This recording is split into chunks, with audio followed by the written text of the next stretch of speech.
Hello student, welcome back to my channel. और हम जो एक सेशन चला रहे हैं बी खासकर बीएससी के स्टूडेंटों के लिए, तो उसमें क्या है कि मैं उनके लिए यूनिट वाइज केमिस्ट्री सब्जेक्ट का यूनिट वाइज डिस्कशन कर रहा हूँ ना। तो ये आज का जो सेशन होने वाला है वो है, जैसा कि आप थंबनेल में देख सकते होंगे, वो किसके लिए है?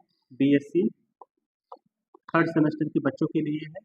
ठीक है, जिसमें हम यूनिट का डिस्कस कर रहे हैं कोऑर्डिनेशन कंपाउंड का। और ये स्पेशली इम्पोर्टेंट भी होने वाला है किसके लिए? नीट के बच्चों के लिए इम्पोर्टेंट होने वाला है और जेई के बच्चों के लिए इम्पोर्टेंट होने वाला है। ठीक है ना।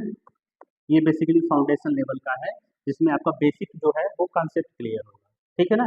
बाकी जो क्वेश्चन होता है जेई नीट के बच्चे और या फिर सीयूईटी है उसके लिए भी इम्पोर्टेंट है। ठीक है। अब समझते हैं कि हम कल क्या पढ़ेंगे। ठीक है ना। कल का जो हम लेक्चर देखे थे उसमें जो हम कोऑर्डिनेशन केमिस्ट्री को पढ़े थे। ठीक है ना। कोऑर्डिनेशन केमिस्ट्री को पढ़े थे, फिर उसके बाद हम उसके सब कुछ बेसिक कॉन्सेप्ट होते थे। जिसके बाद ये बॉन्ड है, बॉन्ड के कॉन्सेप्ट को हमने पढ़ा था। केमिकल बॉन्ड के उसके कॉन्सेप्ट को समझा था।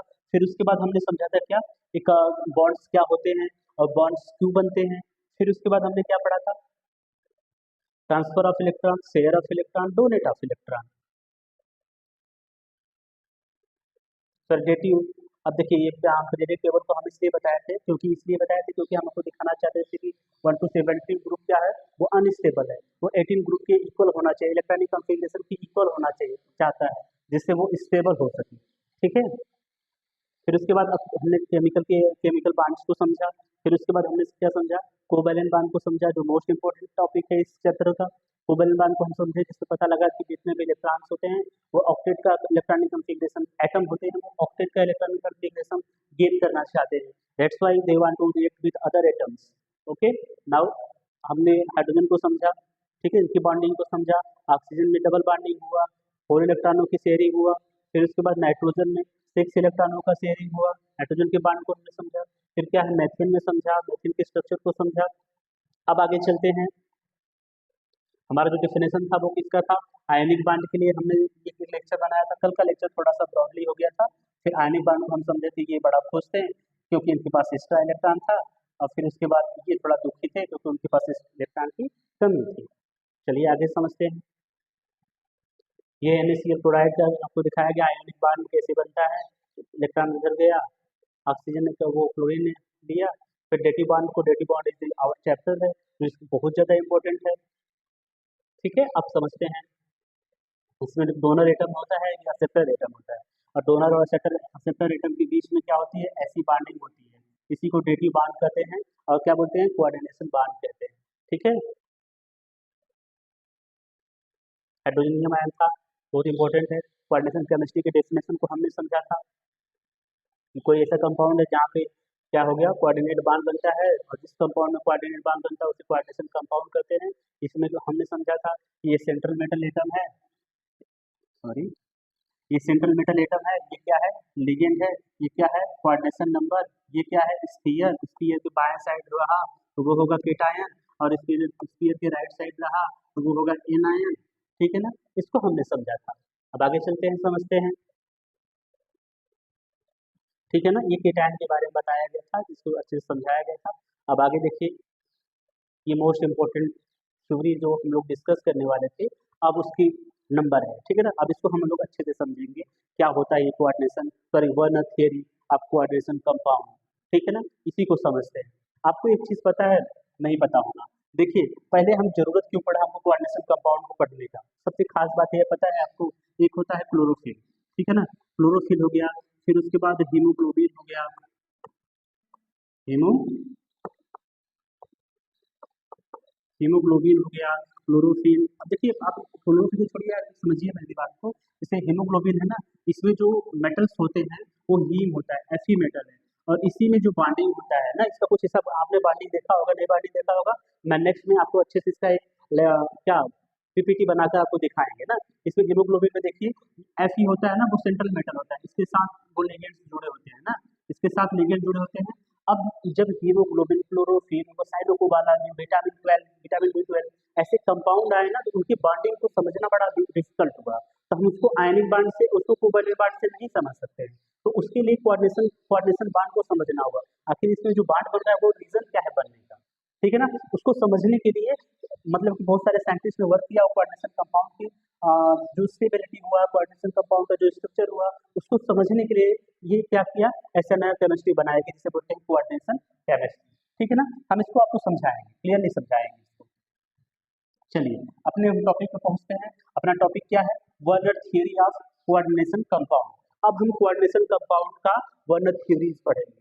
थोड़ा सा देखते हैं इनके बारे में, उन्होंने क्या बताया। 1893 में वर्नर ने प्रोड्यूस किया, वर्नर ने प्रोड्यूस किया, क्या प्रोड्यूस किया, थ्योरी टू एक्सप्लेन, इसको एक्सप्लेन कर रहा है स्ट्रक्चर को, फॉर्मेशन को और nature of bonding in the coordination compound. अब कोऑर्डिनेशन कंपाउंड में इसके स्ट्रक्चर, बॉन्डिंग और क्या फॉर्मेशन को, जो स्ट्रक्चर उन्होंने वो क्या एक्सप्लेन किया था। ठीक है ना, कौन किया था, वर्नर ने। कब किया था, 1893 में किया था। फिर उन्होंने क्या पाया, this theory is known as Werner theory of coordination compound. ठीक है ना, तो उन्होंने एक्सप्लेन किया था क्या, स्ट्रक्चर, फिर क्या एक्सप्लेन किया था, फॉर्मेशन, फिर क्या स्ट्रक्चर वो एक्सप्लेन किए थे, नेचर ऑफ बॉन्डिंग, उसके नेचर ऑफ बॉन्डिंग को, फॉर्मेशन को, स्ट्रक्चर को जो एक्सप्लेन किए थे, उसी की वजह से इनको वर्नर थियरी ऑफ इसको Werner theory of coordination compound कहा गया। ठीक है, अब समझते हैं। Werner was the first inorganic chemistry awarded Nobel prize for the in the 1913 में। आप देखो जो वर्नर साहब थे ना, वर्नर साहब थे जो साइंटिस्ट थे, ये पहले इनऑर्गेनिक केमिस्ट्री के साइंटिस्ट थे जिनको नोबेल पुरस्कार मिला था। कब मिला था, 1913 में। ये आपको नोट्स में या एग्जाम में इसको आपको देना ही है। ठीक है ना, इसको आपको समझना है। देखिएगा, ही स्टडी द मेनी कॉम्प्लेक्स, वो बहुत सारे कॉम्प्लेक्स कंपाउंड का स्टडी किए, and obtain the reaction between the cobalt and chloride and the ammonia. अभी क्या किया ना, इसको जो मतलब कि जो कॉम्प्लेक्स का स्टडी इन्होंने किया, उसको कैसे कोबाल्ट क्लोराइड को या अमोनिया के साथ इसको क्या किया, रिएक्शन करके ये तमाम तरह के कंपाउंड को, कॉम्प्लेक्स कंपाउंड को स्टडी किए। ठीक है ना, अब समझते हैं इनका जो पोस्टुलेट है, बेसिक सा पोस्टुलेट आपके सामने हम डिस्कस करना चाहेंगे। इनका जो पोस्टुलेट है ना, ये कहते हैं कि ये प्राइमरी बैलेंसी को बोलते हैं कि कोई सा कंपाउंड होता है, कोई सा कॉम्प्लेक्स कंपाउंड होता है, दो तरह की बैलेंसी कंटेन करता है। एक प्राइमरी बैलेंसी, एक क्या होती है, सेकेंडरी बैलेंसी। प्राइमरी बैलेंसी को बोलते हैं कि जो प्राइमरी बैलेंसी होती है वो ऑक्सीडेशन नंबर के इक्वल मानी जाती है। इसे ऑक्सीडेशन होता है, ये आयोनाइज, इसका आयनन होता है ना, आयोनाइजेबल होता है। फिर उसके बाद जो सेकेंडरी बैलेंसी हुआ है इसको बताया जा रहा है ये कोऑर्डिनेशन नंबर के इक्वल होता है। हाँ जी, ये कोऑर्डिनेशन नंबर के इक्वल होता है, ये नॉन आयोनाइजेबल होता है। इसका मतलब ये आयन में क्या होते हैं, कन्वर्ट नहीं होते हैं। देन आफ्टर इनका एक और फॉर्म है कि ना, ये डिफरेंट ज्योमेट्री होती है, डिफाइनाइट ज्योमेट्री रखते हैं। ठीक है ना, डिफाइनाइट ज्योमेट्री रखते हैं, मतलब उसका एक फिक्स ज्योमेट्री होता है। सच लाइक किसके लिए फिक्स होता है, अगर देखिए कोऑर्डिनेशन नंबर किसी के लिए 4 है तो उसका स्क्वायर प्लेनर या टेट्राहेड्रल स्ट्रक्चर होगा। अगर कोऑर्डिनेशन नंबर कितना हो गया, 6 हो गया, तो उसको ऑक्टाहेड्रल स्ट्रक्चर हो गया। जो ऑक्टाहेड्रल में बता रहा हूँ, जो स्क्वायर प्लेनर और टेट्राहेड्रल स्ट्रक्चर बना वो डिफाइनाइट ज्योमेट्री है। ठीक है ना, ये बोल रहे हैं जितना कॉम्प्लेक्स होता है ना, सब डिफाइनाइट ज्योमेट्री रखते हैं। ओके, तो इनका एक कॉन्सेप्ट, एक बेसिक कॉन्सेप्ट यही है। थोड़ा सा हम समझते हैं, इनकी पोस्टुलेट को देखते हैं, फिर उसके बाद अच्छे से हम लोगों को क्लियर होगा क्या है। देखिए, the central metal of the coordination compound exhibit two type of valence. ठीक है ना, ये जो सेंट्रल मेटल है इसके कोऑर्डिनेशन कंपाउंड का, वो दो तरह की बैलेंसी कंटेन करती है, जैसा मैंने बताया। एक कौन सी बैलेंसी, प्राइमरी बैलेंसी, एक कौन सी बैलेंसी, सेकेंडरी बैलेंसी। ओके, देखिएगा, जैसे अगर मैं अपने बोर्ड से साइड हो रहा हूँ, आप क्या करिएगा, बेसिकली मैं साइड ही रहने की कोशिश करूंगा। आप क्या करिएगा, ये नोट्स को अच्छे से बनाइएगा ना, नोट्स बहुत ऊपर है, इसके लिए आपको प्रॉब्लम नहीं लेना होगा। ठीक है ना, अब देखिए प्राइमरी बैलेंसी और सेकेंडरी बैलेंसी, कितने टाइप की बैलेंसी थी, दो टाइप की बैलेंसी थी, तो प्राइमरी बैलेंसी और सेकेंडरी बैलेंसी। देखते हैं इसके बारे में। जो प्राइमरी बैलेंसी है, primary valency is represented by the oxidation number of the metal. हाँ जी, जो मेटल का ऑक्सीडेशन नंबर आएगा, जैसे सपोज कोई मेटल है ना, उसका जो ऑक्सीडेशन नंबर आएगा, जैसे सपोज +2 आ गया, +3 आ गया, 0 आ गया, जो भी आ जा रहा है, तो उसी को हम बोलेंगे, उसी जितना भी ऑक्सीडेशन नंबर आ रहा है वही होती है प्राइमरी बैलेंसी। सेकेंड में देखते हैं, ही नहीं होगा, यहाँ होगा the primary valency are ionisable. जो प्राइमरी बैलेंसी है वो आयोनाइजेबल होती है, वो अपने आयनों में टूट जाती है ना। अब देखिए, these are written outside of the coordination sphere. मतलब क्या है कि आपका ये कोऑर्डिनेशन स्फीयर है, कोऑर्डिनेशन स्फीयर के बाहर जो लिखा जाता है वही होता है प्राइमरी बैलेंसी। ठीक है, अब समझते हैं जो नेक्स्ट टर्म है, दीज आर नॉन डायरेक्शनल। ये क्या होते हैं, डायरेक्शनल, हाँ जी, इसका कोई डायरेक्शन नहीं होता है। ठीक है ना, ये किसी भी डायरेक्शन में ऐड हो जाते हैं। Not give any geometry to complex, और ये कॉम्प्लेक्स कंपाउंड को कोई ज्योमेट्री देने वाले नहीं है, इनका सिर्फ एक ही मतलब है कि ये ऑक्सीडेशन प्रोवाइड कराते हैं, ठीक है ना, और इनका कोई मतलब नहीं है। अब चलिए, ये भी ऐसा भी होते हैं, ये स्फीयर से बाहर होते हैं, तो आपको समझना होगा इस टर्म प्राइमरी बैलेंसिंग में ये ऑक्सीडेशन नंबर के बराबर होते हैं। दूसरा टर्म क्या है इनका, ये आयोनाइजेबल होते हैं। तीसरा टर्म क्या है, स्फीयर से बाहर रहते हैं। चौथा टर्म तो अपनी ज्योमेट्री का पार्ट नहीं करते हैं। चलते हैं आगे, समझते हैं इसको। अच्छा, आपको थोड़ा सा दिखाया गया बैलेंसिंग के बारे में। हाँ जी, ये दिखाया गया कि ये हमारे पास कॉम्प्लेक्स है, ठीक है ना। इस कॉम्प्लेक्स में प्राइमरी बैलेंसी जो है वो कितनी है, 3 है। ऑक्सीडेशन नंबर ऑफ स्टेट कितना है, 3 है। इनका ऑक्सीडेशन नंबर +3 आएगा। वो क्यों आएगा, क्योंकि नंबर ऑफ आयन या +3 है ना, ये बैलेंसी सी कितनी है, +3। अमोनिया क्या होता है, न्यूट्रल, इसके पास चार्ज नहीं होता है, तो ये -3 इसके ऊपर आ जाएगा, तो +3 इसका ऑक्सीडेशन नंबर हो जाएगा, ठीक है। सेकेंडरी बैलेंसी को देखते हैं। ये है सेकेंडरी बैलेंसी। जैसा कि मैंने बताया कि जो सेकेंडरी बैलेंसी होती है वो इज इक्वल होती है किसकी, coordination number of the metal. अब देखिए, the secondary valency of metal is either by the negative ion, या तो वो नेगेटिव आयन, या तो फिर न्यूट्रल मॉलिक्यूल, या फिर दोनों हो सकता है, ठीक है। आप समझते हैं कैसे कैसे दोनों हो सकता है। देखिए, इन द मॉडर्न टर्मिनोलॉजी, जो हम मॉडर्न टर्मिनोलॉजी यूज कर रहे हैं, अच्छा हाँ, जो बताएंगे कि हाँ इसको रिप्रेजेंट किया जाता है कोऑर्डिनेशन नंबर से, जिसको कभी कभी CN लिख दिया जाता है। कॉम्पिटेटिव स्टूडेंट है उसको इसको केयर करिएगा, कभी कभी CN लिख, आप हालांकि आप समझ जाएंगे कोऑर्डिनेशन नंबर के इक्वल होता है। जो सेकेंडरी बैलेंसिंग होती है उसको रिटेन किया जाता है inside the coordination sphere, coordination sphere के इनसाइड में लिखा जाता है इसको, सेकेंडरी बैलेंसिंग को। अच्छा, आप ये बोलेंगे कि ये जो मेटल होता है ये भी क्या होता है कि वो होता है सेकेंडरी बैलेंसिंग होता है, नहीं, हम तो मेटल के बारे में बता रहे हैं ना, मेटल के बारे में बता रहे हैं। अब आगे देखिएगा, दीज आर नॉन आयोनाइजेबल, ये क्या होते हैं, आयोनाइजेबल नहीं होते हैं, ठीक है। ओके, बेस्ट जो इसका टर्म्स है वो याद करिएगा। ये तो बोल रहे हैं कि नहीं, ये डिफाइनेट ज्योमेट्री रखते हैं, ठीक है ना। ये मैंने इस टर्म को शायद फॉरगेट कर दिया होगा, तो आप लिखिएगा these are content definite geometry. Definite geometry in the sense, अगर कोऑर्डिनेशन नंबर 4 हुआ तो टेट्राहेड्रल होगा या स्क्वायर प्लेनर होगा, तो कोऑर्डिनेशन नंबर 6 हुआ तो ये ऑक्टाहेड्रल होगा। हाँ जी, आप समझते हैं। एग्जाम्पल इसको देखते हैं, एक एग्जाम्पल दिया गया है, इसमें जो ये चीज है नाइट्रो अमोनियम आयन है, NH3 है, सॉरी NH3 है, Me है, वो क्या है, कोऑर्डिनेशन नंबर को सेकेंडरी बैलेंसी को रिप्रेजेंट करेगा। नंबर ऑफ सेकेंड जो कोऑर्डिनेशन नंबर है उसका 6, ठीक है ना। यही होता है सेकेंडरी बैलेंसी और प्राइमरी बैलेंसी, ठीक है ना। वर्नर थ्योरी ने बस दो ही टर्म पे क्या दिया था, फोकस किया था कि जितने भी कॉम्प्लेक्स कंपाउंड है ना, वो कॉम्प्लेक्स कंपाउंड कंटेन करते हैं, रखते हैं 2 type of valency, primary valency और सेकेंडरी बैलेंसी, ठीक है ना। तो ये था उसका ओवरऑल रिव्यू। आप इसको थोड़ा सा एक बार वीडियो को वापस से जाके देखिएगा, ठीक है ना। इसमें कोई वो नहीं है, आप वापस से समझ सकते हैं इसको कि जो वर्नर थियरी है बड़ा इजी है। वर्नर थियरी को कब दिया गया था, वर्नर थियरी को 1893 में दिया गया था। वर्नर ने एक्सप्लेन किया था किसको, थ्योरी को, कैसा, structure, formation, nature of bonding को, किसके, कोऑर्डिनेशन कंपाउंड के। कब इनको नोबेल दिया गया, 1913 में दिया गया, ठीक है ना।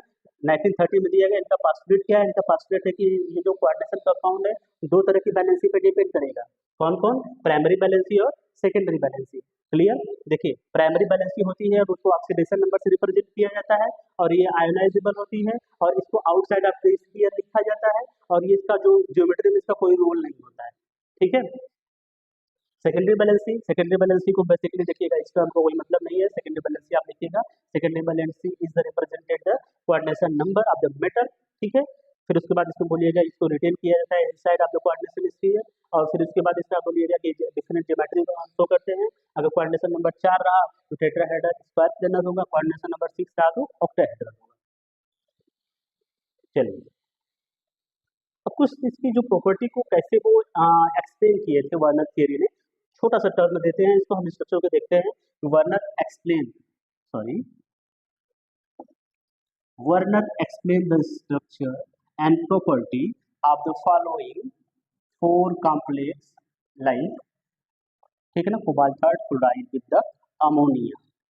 अमोनिया के साथ इसके जो कॉम्प्लेक्स को दिखाए हुए हैं, ठीक है ना। हम इस कॉम्प्लेक्स को थोड़ा सा समझेंगे। देखिए, इसमें जनरली आपको एक टर्मिनोलॉजी यूज करना होगा, समझना होगा कि देखिए ये आपका कंपाउंड लिखा गया है, ठीक है ना, शायद दिख रहा होगा COCl3 into 0.6 NH3, ठीक है ना। अब इसको कोऑर्डिनेशन की फॉर्म में ऐसे लिखा गया कि CO के सेंट्रल मेटल को NH3, थोड़ा सा इसको ब्राड कर देते हैं तब आपको अच्छी समझ में आएगा। हाँ, इधर देखिएगा, ये क्या है CO, ये क्या है NH3, इधर क्या है 6, ये क्या है 3, ठीक है ना। अब देखिएगा, ये कलर इसका बता रहे हैं येलो, साहब कलर बता रहे हैं येलो, फिर इसका ओल्ड नाम बता रहे हैं न्यूक्लिक कॉम्प्लेक्स। इसको छोड़ो, आप इसको देखो, number of charge under complex, complex पे कितना चार्ज होगा, आउटसाइड कितना है 3 है, तो 3 3 प्लस होगा, ठीक है ना। केटायन कितना है +1, एनायन कितना है 3, अभी केटायन को बोला जा रहा है, ये केटायन कितना है +1 और एनायन कितना है, टोटल नंबर ऑफ आयन कितने हैं 4। अब यहाँ पर देखिए, यहाँ पे नंबर ऑफ एनायन कितना बाहर है, इसमें कितना है +2, 2 तो बाहर है ना, तो इसके ऊपर प्लस होगा। अब इसके बाद ये देगा इसको, तो इस पे कितना आ जाएगा 1, और एनायन कितना हो गया 2, ठीक है ना। एनायन 2 है, एनायन 2 है और केटायन कितना है 1 है। केटायन हमेशा हर जगह, तीनों जगह पे, दोनों जगह पे 1 आएगा, ठीक है ना। अब यहाँ पे देखिए, यहाँ पे कितना बाहर है 1, तो कितना देगा कंपाउंड को +1, ठीक, ये कितना दिया +2, ये कितना दिया +3। तो इस आयन से उन्होंने देखा, अब क्या उन्होंने देखा आगे समझते हैं।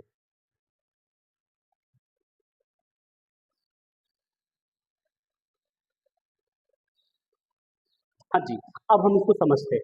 देखिए, ये जो कंपाउंड लिया गया, ठीक है ना, इस कंपाउंड में हम क्या करते हैं, एक्सेस में Ag प्लस करते हैं, सिल्वर का क्या किया गया, सिल्वर नाइट्रेट का सोल्यूशन डाला गया, ठीक है ना। जब सिल्वर नाइट्रेट का सोल्यूशन डाला गया तो 3AgCl बाहर हो रहा है, ठीक है, 3AgCl बाहर हो रहा है। तो इससे वर्नर साहब को लगा कि जब 3AgCl बाहर हो रहा है तो शायद 3 क्लोराइड आयन इसमें होगा, तो है इसमें 3 क्लोराइड आयन, जिसकी वजह से उन्होंने क्लोराइड को 3 क्लोराइड को बाहर लिखा था ना, इसलिए थी बाहर लिखा था। अब देखिए, फिर इसमें जब कंपाउंड को डाला, ठीक है ना, उस कंपाउंड को एक्सेस अमाउंट ऑफ क्या बोलते हैं, सिल्वर नाइट्रेट को डाला, फिर दो AgCl का पीपीटी बन रहा है, ठीक है ना। तो उनको लगा कि हाँ इसमें कितने हैं 2 क्लोराइड है। अब फिर इसको जब आप इसको मतलब कि सिल्वर नाइट्रेट को सोल्यूशन को इस कंपाउंड में डालें तो उनको लगा कि हाँ ये एक AgCl का पीपीटी बन रहा है, पीपीटी प्रेसिपिटेट आ रहा है, तो एक से एक AgCl आ रहा है तो एक क्लोराइड है। अगर जिसमें कोई पीपीटी नहीं बना तो क्या हो गया, वहाँ पे 0 है, ठीक है ना। ये इसका थोड़ा सा टर्मिनोलॉजी है, यूज किया गया है ना, आप इसको एग्जाम में बस आपको समझने के लिए है, एग्जाम में आप उनका बस पोस्टुलेट लिखेंगे। फिर उसके बाद हाँ जी, एक एक टर्म कहना चाहते थे, हम एक बात बताना चाहते थे आपको, थोड़ा सा मिस्टेक हुआ था, क्या मिस्टेक हुआ था, हाँ, ये जो एक्सप्लेनेशन है ना, आप मिस्टेक नहीं है, ये एक्सप्लेनेशन को समझिएगा कि उन्होंने कि इस थियरी के हिसाब से क्या एक्सप्लेन किया, ठीक है ना। ये पहला एक्सप्लेनेशन था। दूसरा दूसरा एक्सप्लेनेशन उनका ये था कि इलेक्ट्रिकल कंडक्टेंस के बारे में मेजरमेंट किए थे, कि इसमें इलेक्ट्रिक कंडक्टेंस वो कोई भी मतलब जितना कंपाउंड है उसमें इलेक्ट्रिकल कंडक्टेंस है कि नहीं है, उसको उन्होंने समझाया था। प्रेसिपिटेशन के बारे में, प्रेसिपिटेशन रिएक्शन के बारे में बताया था, जैसा कि ऊपर मैंने बताया। तो उस थ्योरी के हिसाब से उन्होंने इतना कंपाउंड का एक्सप्लेन किया। देन इनका लिमिटेशन होता है, और यही केमिस्ट्री की सबसे खास बात है, सबसे रोचक तथ्य यही होता है कि जब आपको टर्म जो भी टर्म पढ़ाया जाता है, जब वो टर्म अगर आपको याद आने लगता है, अब लगता है कि हाँ हाँ मुझे टर्म याद हो गया, तब अब बताया जाता है कि ये टर्म क्या है, गलत है, जो आपने अभी पढ़ा वो गलत है।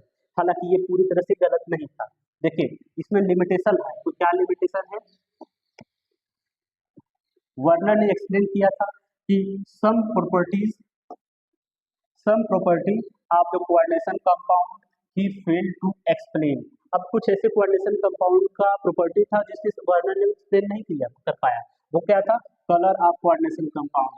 कौन सा कोऑर्डिनेशन कंपाउंड कौन सी कलर में शो करेगा, इसका एक्सप्लेनेशन उन्होंने नहीं कर पाया। अब दूसरा देखिएगा आप, he could not explain the magnetic and optical property of the coordination compound. जो आप मैग्नेटिक प्रॉपर्टी निकालते हैं क्लास 12 में आप निकाले होंगे, डायमैग्नेटिक, पैरामैग्नेटिज्म, वो जो निकाले थे आप, उसको वर्नर साहब ने एक्सप्लेन नहीं कर पाया।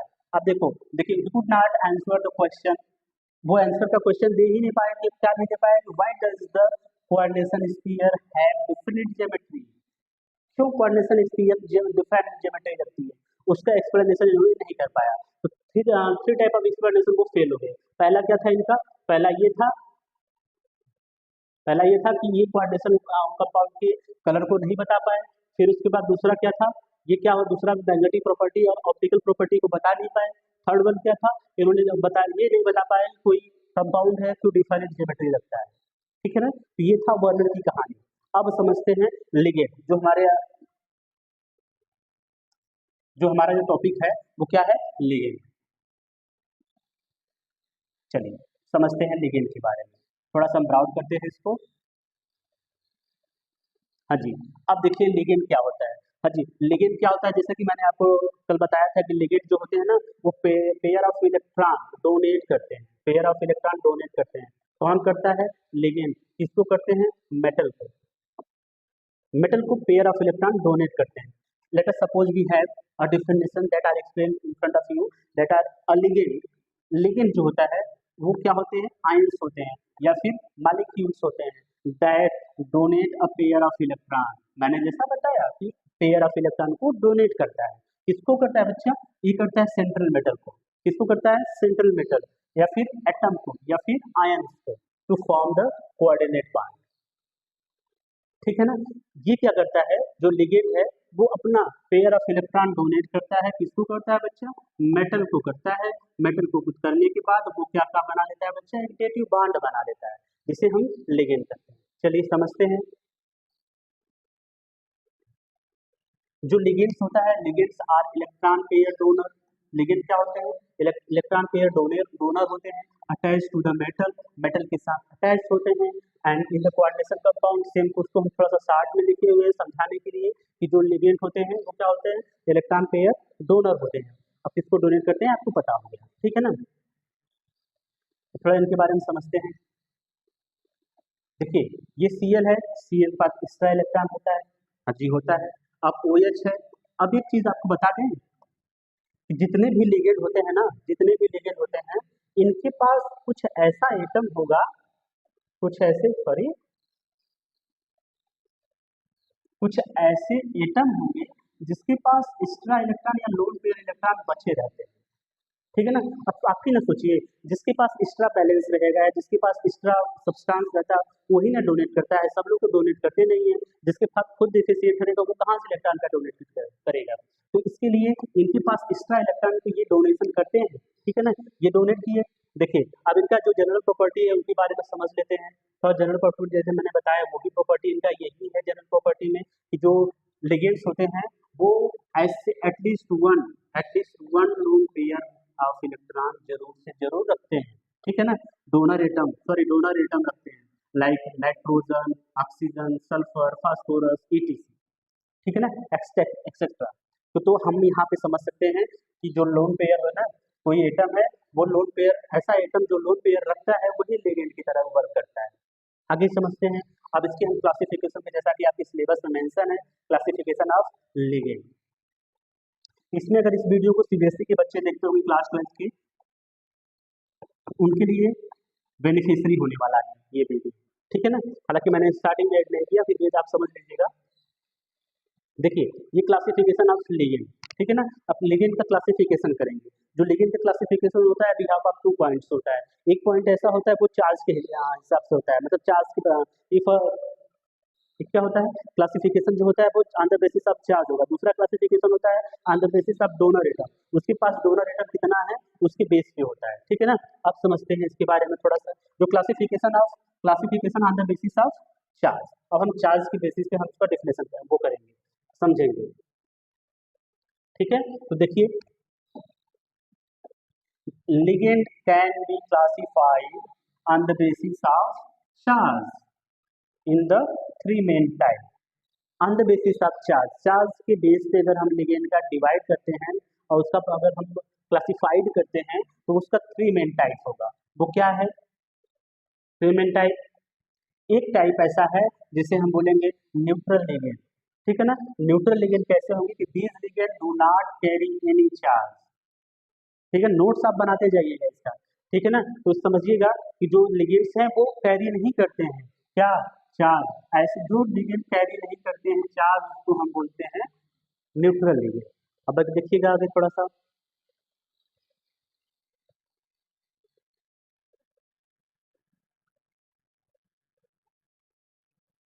हाँ जी अब समझिए, दे आर यूजली मॉलिक्यूल, वो मॉलिक्यूल हो सकते हैं with the lone pair of electron. Way molecules जो लोन पेयर ऑफ इलेक्ट्रॉन रखते हैं वो न्यूट्रल एलिमेंट हो सकते हैं। जनरली देखिएगा, जनरली हमारे सामने कभी कभी आएगा H2O, H2O के पास लोन पेयर ऑफ इलेक्ट्रॉन होता है, जैसे इसको हम ओपन करके बता दे रहे हैं। आउटर मोस्ट शेल के इलेक्ट्रॉन कितने होते हैं? 6। 2 तो बॉन्डिंग में चला गया, 2 बचा इसके पास। तो ये जो लोन पेयर है, ठीक है ना, ये लोन पेयर डोनेट करेगा, लिगेंड की तरह वर्क करेगा, ठीक है। दूसरा देखिएगा NH3 अमोनिया, अमोनिया भी सेम कंडीशन यही है। नाइट्रोजन कितना बॉन्ड बनाता है? नाइट्रोजन 3 बॉन्ड बनाता है। जब 3 बॉन्ड बना लेंगे इसके पास लोन पेयर एक्स्ट्रा बच जाते हैं। कार्बन डाइऑक्साइड, वो कार्बन मोनोऑक्साइड या फिर सॉरी कार्बोनिल ग्रुप है, सॉरी कार्बोनिल ग्रुप है, ये क्या है? नाइट्रोसिल ग्रुप है। हाँ जी, ये क्या करते हैं कि इसके पास ऑलरेडी इलेक्ट्रॉन होंगे, लोन पेयर ऑफ इलेक्ट्रॉन होंगे, जैसा इधर दिखाया गया, ठीक है ना। तो ये इसका कहने का मतलब ऐसा कोई मॉलिक्यूल होगा जिसके पास डोनर एटम है तो लोन पेयर डोनेट करेगा, ठीक है। अब एनायनिक लिगेंड को समझिएगा, जैसा कि पॉजिटिव वाले लिगेंड में बताया गया था, न्यूट्रल लिगेंड को बताया तो वो कोई चार्ज नहीं रख रहा है। एनायनिक मतलब नेगेटिव चार्ज रखेगा, मतलब this ligand carry a negative charge, they donate their lone pair to the central metal ion. ये क्या करेगा? अपना जो लोन पेयर है वो सेंट्रल मेटल एटम को, आयन को डोनेट करेगा। समझिए,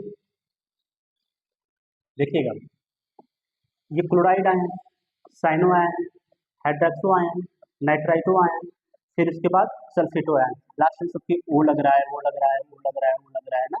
इसको हम जब हम नेमिंग बताएंगे उसमें आपको बताएंगे। फिलहाल में आप इसको समझिए, इसे क्लोरो बोलते हैं, इसे बोलते हैं साइनो बोलते हैं, इसे क्या बोलते हैं? हाइड्रोक्सी।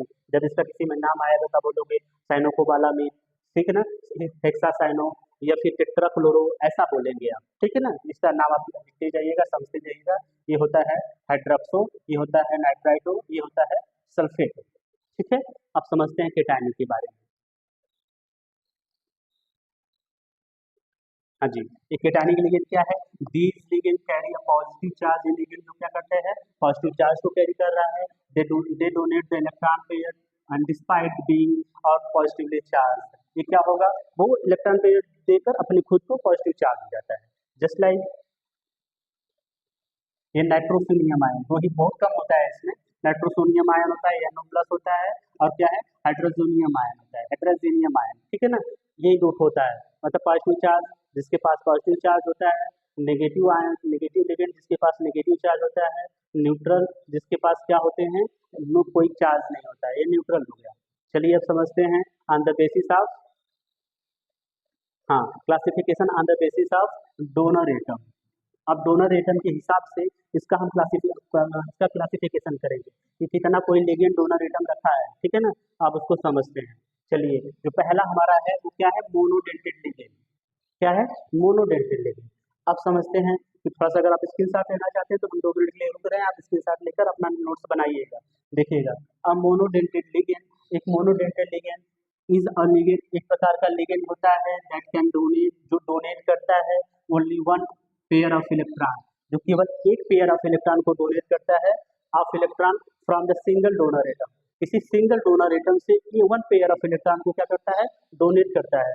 किसको डोनेट करता है बच्चा? आपको पता है, सेंट्रल मेटल एटम को या फिर सेंट्रल मेटल आयन को, to form coordinate bond. Okay, now ये देखिए, ये क्लोराइड आयन है, ये क्या है? हाइड्रोक्साइड आयन है, ये क्या है? अमोनियम आयन है, ये वाटर एक्वा बोला जाता है, ठीक है ना। अब इसमें क्या होंगे? ये क्या है? सिंगल सिंगल मॉलिक्यूल है, इसमें सिंगल मॉलिक्यूल ऑक्सीजन है, इसमें ऑक्सीजन है, इसमें नाइट्रोजन है, इसमें क्लोरीन है। ये क्या है? डोनेट करेंगे, पेयर ऑफ इलेक्ट्रॉन को डोनेट करके किसको डोनेट करेंगे? मेटल एटम को या मेटल एटम आयन को डोनेट करके क्या बनाते हैं? क्या बनाते हैं? उनके साथ एक डेटिव बॉन्ड बनाते हैं, ठीक है ना। इसी को बोलते हैं मोनोडेंटेड लिगेंड। अब देखिए, हिंदी में एक टर्म आपको समझाने के लिए लिखे हैं, इन सभी सभी में इन सभी में सिर्फ एक डोनर एटम होता है जो मेटल को इलेक्ट्रॉन पेयर डोनेट करता है, ठीक है। अब दूसरा देखिए, बाइडेंटेड लिगेंड, बड़ा इजी है बाइडेंटेड लिगेंड, इसके साथ ले लीजिएगा, ठीक है ना। ओके, हाँ जी, बाइडेंटेड लिगेंड में क्या है? अब bidentate ligand is a ligand, एक प्रकार का लिगेंड होता है दैट हैज 2 डोनर एटम, जो रखता क्या है? 2 डोनर एटम रखता है। फिर इसके बाद each with the lone pair electron can bind the same central atom, central metal ion या central metal atom two side of the simultaneously, मतलब एक साथ दोनों तरफ से ये जुड़ जाएंगे, ठीक है ना, to forming the 2 coordinate bond, एक 2 कोऑर्डिनेट बॉन्ड बनाएंगे। इनका कहने का मतलब है, देखिए आपको यहाँ समझाते हैं एग्जाम्पल के साथ में। एग्जाम्पल है इथिलीन डाइआमीन, कभी कभी इथिलीन डाइआमीन, ठीक है ना, कभी कभी ईएन करके लिख देता है, ठीक है ना। अभी देखिए यहाँ पे क्या हो गया, दो NH2 ग्रुप है, ठीक है ना, NH2 ये C है, NH2 CH2 CH2 NH2 CH2 CH2 NH2, ऐसा कुछ है ना।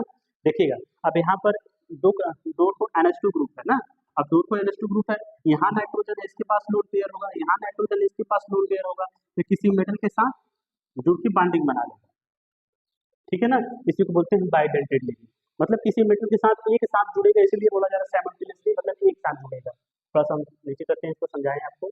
देखिए बाइडेंटेड लिगेंड इज लिगेंड प्रकार का लिगेंड होता है जिसके पास दो डोनर एटम होते हैं। अब सबका जो डोनर एटम होता है वो लोन पेयर इलेक्ट्रॉन को डोनेट करके बाइंड करता है, किसी सेम मेटल के साथ बाइंड करता है, और पता है दोनों साइड को एक साथ कनेक्ट होते हैं, इसीलिए इसे बोलता है बाइडेंटेड लिगेंड। मोस्ट इंपॉर्टेंट है ये बाइडेंटेड लिगेंड, इंपॉर्टेंट है एग्जाम के बिहाफ में, मैक्सिमम पूछा जाता है what is the definition of bidentate ligand with the example. आप ऐसा एग्जांपल दीजिएगा। जिसका दूसरा एग्जांपल है वो है, हाँ जी, दूसरा एग्जांपल है ऑक्सिलेट, जिसे बोलते हैं C2O4 डबल नेगेटिव, ठीक है ना, ये है ऑक्सिलेट। ऑक्सिलेट देखिएगा, ये कार्बन कार्बन हो गया, इसकी ऑक्सिलेट की बॉन्डिंग ऐसी होती है। अब जब किसी के साथ जुड़े, किसी मेटल के साथ जुड़ते हैं साइमल्टेनियसली, मतलब एक साथ जुड़ते हैं, तो वहां पे क्या होगा, मेटल एन के साथ एक साथ जुड़ के मेटल के साथ बॉन्डिंग बनाते हैं, इसीलिए इसे बोला जाएगा, क्या बोला जाएगा, बाइडेंटेड लिगेंड, ठीक है ना। बाइडेंटेड मतलब दो ठो देने वाला परमाणु होगा, दो ठो देने वाला परमाणु है ना जी। देखिए ऑक्सीजन ऑक्सीजन, ठीक है, ये कॉन्सेप्ट क्लियर हुआ। चलते हैं नेक्स्ट वीडियो पे, नेक्स्ट टर्म पे अपने।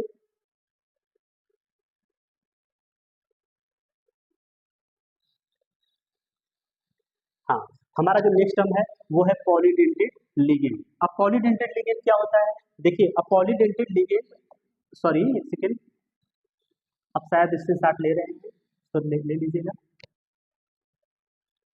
ठीक है। हाँ, नोट्स जरूर बनाइएगा। यहाँ पर बताया जा रहा है अब पॉलीडेंटेड लिगेंड सच में लिगेंड होता है, एक ऐसा लिगेंड होता है ना कि जो डोनेट, जो क्या होता है, जिसके पास two donor atom more than, सबसे काम की बात यह है कि more than two donor atom each capable to donate, और सब देखो दो से ज्यादा इसके पास डोनर एटम है, और सबके पास कैपेबिलिटी होती है कि सब डोनर एटम दे सकते हैं। खास बात इसकी सब इसकी इसका यही है। लोन पेयर जैसे नहीं होता है आपके, कहीं होता है कि अच्छा इनका ये खास गुण है कि ये छड़ा बड़ा अच्छा करते हैं, ये इनका खास गुण है कि ये अच्छा गाना गाते हैं, ठीक है ना।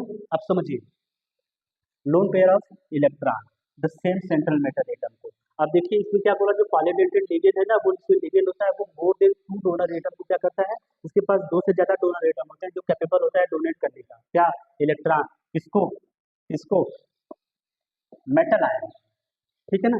These ligand can attach to several site simultaneously, मतलब अलग अलग साइट पे बहुत, मतलब अलग अलग साइट पे एक साथ जुड़ सकते हैं, और फॉर्मिंग मल्टीपल कोऑर्डिनेशन बांड। अब पता है एक बांड, दो bond, three bond, four bond, कई प्रकार की बांड बना सकते हैं साइमल्टेनियसली, मतलब एक साथ। अब समझते हैं, अब आपके दिमाग में जब आप डिफिनेशन पढ़ रहे हैं तो पता लग रहा होगा कि कैसा एग्जाम्पल हो सकता है, क्या हो सकता है। तो सबसे बड़ा एग्जाम्पल इसका ये है ethylene diamine tetra acetic acid, ethylene diamine tetra acetic acid, जितना बड़ा इसका नाम है उसका उतना छोटा इसका काम है। देखिए और हेक्साडेंटेड लिगेंड, मतलब इसके पास चार हो गया डोनर एटम है, हेक्साडेंटेड लिगेंड मतलब six donor atom, four oxygen, two nitrogen, वो क्या करेंगे, डोनेट करते हैं। देखिए अब यहाँ पर देखिएगा कि ये जो क्या है एथिलीन डाइएमिन EDTA का स्ट्रक्चर है, इसमें जो नाइट्रोजन है ये क्या है, नाइट्रोजन है, ये भी डोनर एटम है, ये भी डोनर एटम है। और यहाँ पर देखिए ऑक्सीजन है, ऑक्सीजन भी डोनर एटम की तरह वर्क करता है, ऑक्सीजन भी डोनर एटम की तरह वर्क करता है, ये भी ऑक्सीजन क्या आता है, डोनर की तरह वर्क करता है। तो ये जो मतलब इसके पास कितने हो गए, four oxygen, two nitrogen donor atom, तो ये क्या होगा, एक साथ बॉन्डिंग बनाते हैं, इसीलिए इसे बोलते हैं hexadentate ligand, hexadentate ligand, okay. जो पॉलीडेंटेड लिगेंड होते हैं यूजली फॉर्म स्टेबल चीलेट कॉम्प्लेक्स, पता है ये चीलेट मतलब कि क्या होते हैं, स्टेबल कॉम्प्लेक्स बनाते हैं। रीजन क्या है, जल्दी ये ब्रेक नहीं होते हैं, इसलिए ये स्टेबल कॉम्प्लेक्स बनाते हैं। आगे समझिएगा। एक हो गया एम्बिडेंटेड लिगेंड। नेक्स्ट वन क्या है? Ambidentate ligand. एम्बिडेंटेड मतलब लिगेंड क्या होता है, डेफिनेशन समझिए। एम्बिडेंटेड लिगेंड होता है, क्या होता है इसमें, to different donor atom.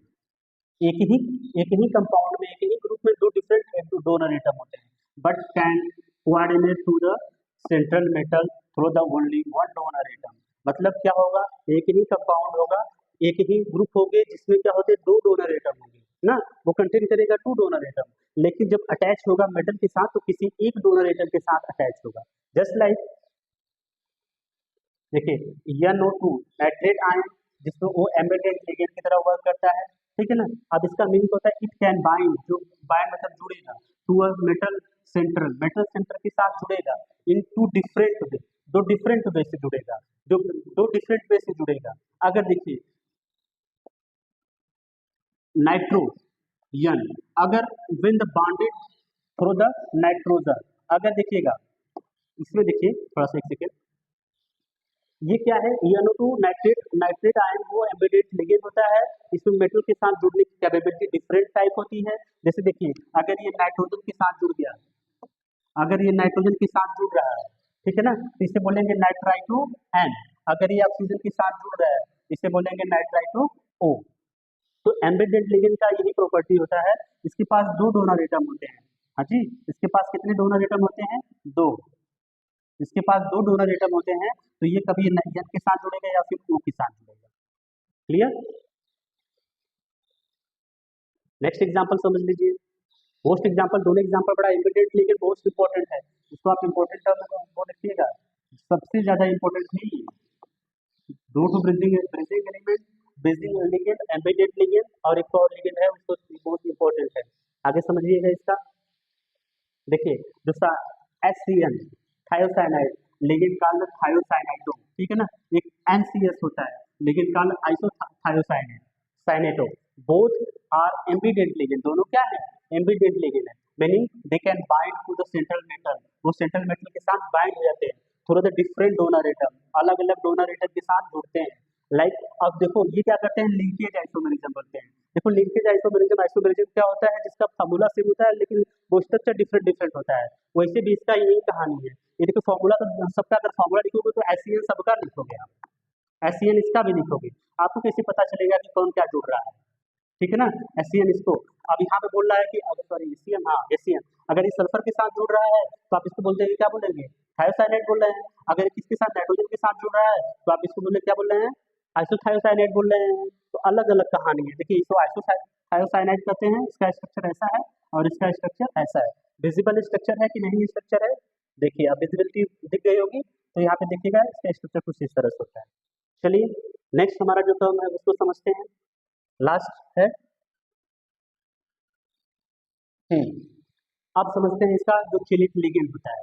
Chelate ligand क्या होता है, चिलेटिंग, चिलेटिंग मतलब पता है, एक प्रकार का वो कैज लाइक, गुफा लाइक स्ट्रक्चर बनता है, ऐसा ऐसा होता है, चिलेट होता है। देखिएगा chelate ligand is polydentate ligand, ये भी एक पॉलीडेंटेड लिगेंड होता है, दैट अटैच, जो जुड़ता है सेंट्रल मेटल आयन के साथ, ठीक है ना, through the two or more donor atom, दो या दो से अधिक डोनर एटम के साथ साइमल्टेनियसली, मतलब एक साथ जुड़ता है दो या दो से अधिक डोनर एटम से, तो form a ring like structure, जिसे बोलते हैं चिलेट, ठीक है ना।